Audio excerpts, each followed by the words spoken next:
this says think it over. All right, let's go and think it over. Let's look at this ACT problem.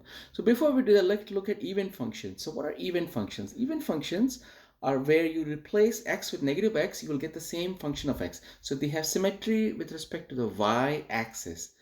Okay, so as you can see here, and then let's go and talk about odd functions. So odd functions, when you replace the x with negative x, what you're getting is negative function of x, but these are symmetry with respect to the origin. So x, y, and negative x, negative y lie on the same graph. All right, very good. So let's go and take a look at this problem. It says function is an odd function if and only the definition is given. So what choice, which one is an odd function? So we're looking at choice B right now. So when you take any x and you see the y value and you take the negative x, you see they are the same y value. Okay, so that is an even function as we discussed before, where the f of x and f of negative x is the same y value. So we're going to cancel that choice. That is not the right choice. In choice D, you see it's a linear equation in the form y equals mx plus b.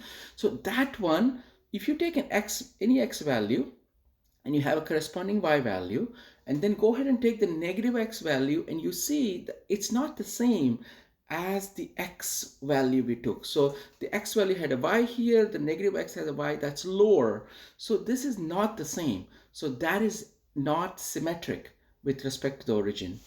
Okay? All right, let's look at choice A. Choice A is a cosine function where if I take a value of x and the corresponding value of y, and I take the same negative x and it's the same y value. So that's also an even function. So let's go ahead and cross that as well. All right, let's go ahead and see choice C then. If you look here, I took x value. There is no y value because it's an asymptote, but the same negative x value has a definite y value. So this again does not match. It is not an odd function. All right.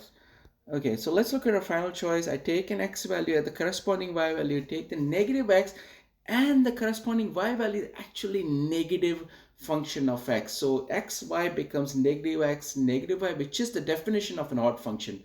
So this one is basically symmetric with respect to the origin. What that means is both of those points on xy and negative x, negative y are at same distance from the origin. Okay, so that is an odd function, and that is the right choice, and that's what we're going to select as a final answer.